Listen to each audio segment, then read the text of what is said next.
The Williams family, an African-American family full of hope and ambition, moves into the picturesque suburban neighborhood of Elmwood. James Williams, the father, is a tall, broad-shouldered man with a calm demeanor, recently appointed as the new police chief after years of dedication to his career.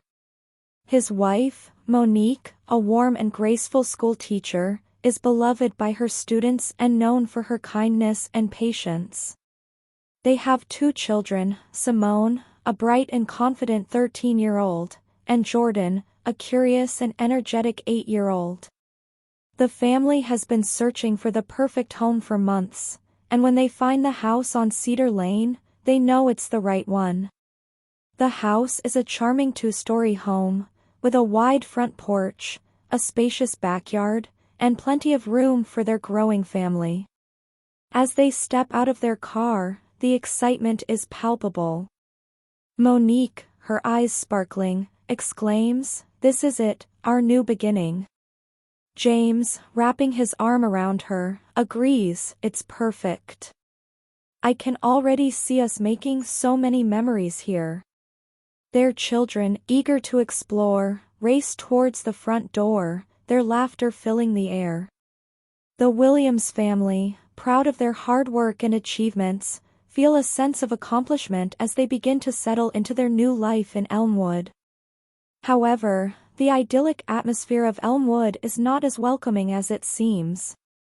While the neighborhood is characterized by well-manicured lawns, neatly trimmed hedges, and a strong sense of community, there is an undercurrent of unease, particularly among the longtime residents.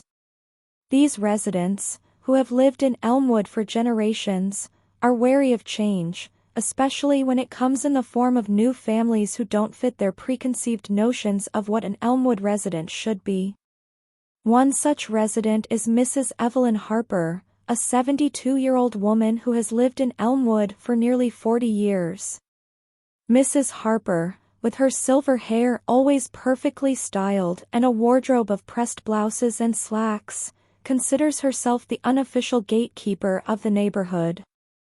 On the surface, she is the picture of a proper lady, polite, well-mannered, and always ready with a smile. However, beneath her veneer of civility lies deep-seated prejudices that she carefully hides. Mrs. Harper is immediately unsettled by the arrival of the Williams family. From the moment she sees them unpacking their belongings, she mutters to herself with disdain, "More of them. Just what this neighborhood needs." Despite knowing that James is the new police chief, this knowledge does little to soften her feelings. In her mind, the Williams family are intruders who don't belong in her neighborhood. The first time Mrs. Harper meets Monique, the encounter is polite but frosty.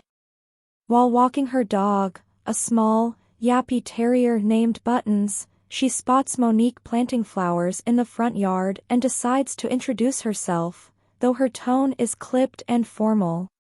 Monique, ever the optimist, greets her warmly, but Mrs. Harper's response is cold and distant. The tension is subtle but unmistakable, and Monique is left feeling uncertain about the older woman's true feelings. As the days go by, the Williams family continues to encounter a mixture of responses from their new neighbors. While some are friendly and welcoming, others are distant and offer only polite nods and brief hellos. James, determined to be a positive force in the community, decides to introduce himself to Mrs. Harper personally. When he knocks on her door, he is met with the same cool reception.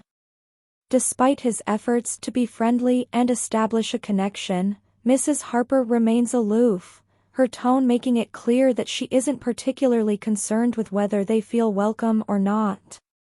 Monique also notices the subtle hostility from Mrs. Harper and shares her concerns with James. "She wasn't very friendly, was she?" Monique remarks, feeling uneasy about the older woman's demeanor. James, trying to reassure her, suggests that perhaps Mrs. Harper is just set in her ways and will warm up eventually. However, both of them can't shake the feeling that something deeper is at play.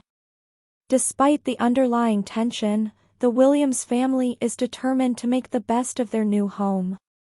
They attend community events, explore the local parks, and even host a small housewarming gathering for a few of their new neighbors.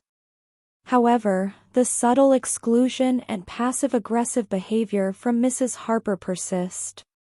She barely acknowledges them when they pass by, conveniently forgets to invite them to neighborhood gatherings, and makes seemingly innocent but loaded comments whenever she interacts with them. One day, as Mrs. Harper walks her dog past the Williams house, James, determined to maintain a positive attitude, waves at her and greets her warmly. She responds stiffly, her expression unreadable, and continues on her way without further acknowledgement. Frustrated, James confides in Monique. "I don't know what it is with her. I try to be friendly, but it's like she has this wall up." Monique, feeling the same unease, agrees that Mrs. Harper doesn't seem to want them there. The Williams family begins to overhear snippets of conversations from their neighbors that hint at underlying prejudices.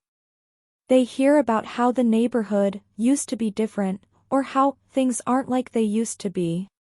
While the comments are always vague and couched in terms of nostalgia, the Williams family knows what is really being said. The subtle but persistent hostility from Mrs. Harper serves as a constant reminder that not everyone is pleased with their presence. Despite these challenges, the Williams family remains committed to building their life in Elmwood. James focuses on his new role as police chief, determined to make a positive impact on the community. Monique finds solace in her teaching, where she can make a difference in the lives of her students, many of whom come from diverse backgrounds. Their children, Simone and Jordan, are settling into their new school, making friends, and adjusting to the rhythms of their new environment. One evening, Monique brings up an idea that has been brewing in her mind for weeks, hosting a neighborhood barbecue. She suggests it as a way to get to know their neighbors better, celebrate James' new job, and help them fit in more with the community. The family enthusiastically agrees, and they begin planning the event.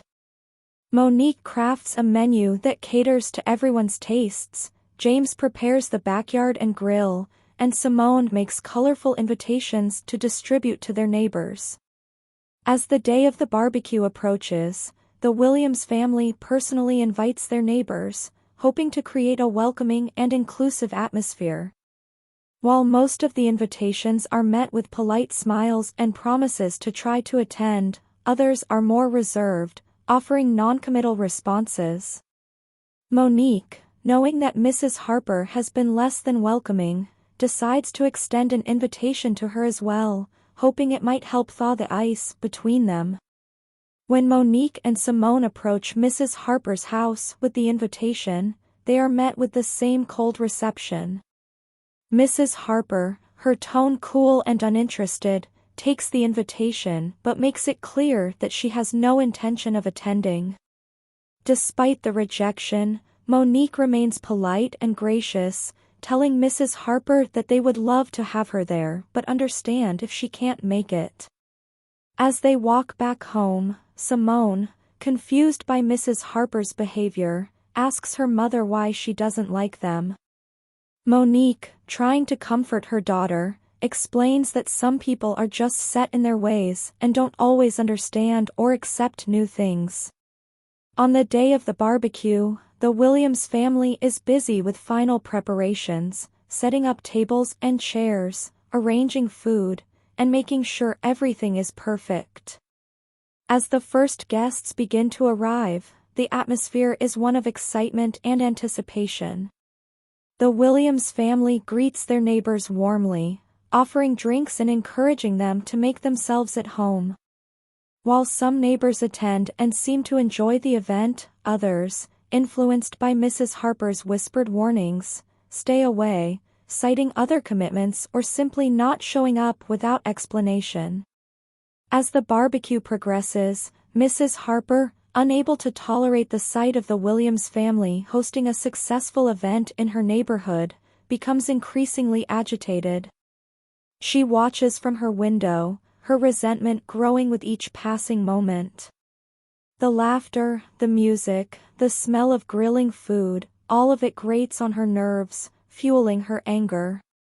Finally, she picks up the phone and dials 911, reporting a disturbance at the Williams address. She carefully chooses her words, painting a picture of loud music, shouting, and suspicious behavior, even hinting at possible illegal activity. When the police arrive, the atmosphere at the barbecue shifts dramatically. The laughter and chatter die down as everyone notices the officers walking toward them. James, recognizing the situation immediately, steps forward to greet the officers. The officers, initially unaware that the call was about their new police chief's home, are clearly surprised when they realize who James is. They explain that they received a complaint about a noise disturbance and suspicious activity, but James calmly assures them that everything is fine and invites them to take a look around. As the officers make a cursory inspection of the backyard, the tension in the air is palpable. Monique, standing by James' side, whispers, "I can't believe this is happening." James, trying to reassure her, tells her that it's going to be fine, though he can't shake the feeling of being targeted. After the officers finish their inspection and find nothing amiss, they apologize for the inconvenience and leave, much to Mrs. Harper's frustration. The barbecue continues, but the mood has changed. The Williams family and their guests are left to grapple with the reality of the underlying prejudice in their community. Despite the setback, James and Monique resolve to continue their efforts to foster unity and understanding within Elmwood. In the weeks that follow, James organizes a community meeting to address the tensions that have surfaced. The meeting is a turning point, as neighbors, including Mrs. Harper, openly discuss their feelings and the issues that led to the police call.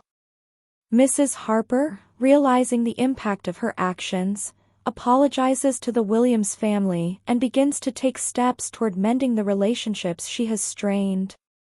The Williams family continues to be active in their community, leading initiatives to promote inclusivity, such as a neighborhood block party and a community garden project. Over time, the neighborhood, once divided by prejudice and misunderstanding, begins to heal. Mrs. Harper, who had been the most resistant to change, becomes an advocate for community engagement, and the Williams family is no longer seen as outsiders, but as integral members of Elmwood. Their story becomes a testament to the power of resilience, the importance of standing up for what is right, and the possibility of change when a community comes together with a shared commitment to understanding and respect. The community garden, which James and Monique spearhead, becomes a symbol of the unity and growth that the neighborhood has achieved, reminding everyone of the strength that comes from embracing diversity and working together for a better future.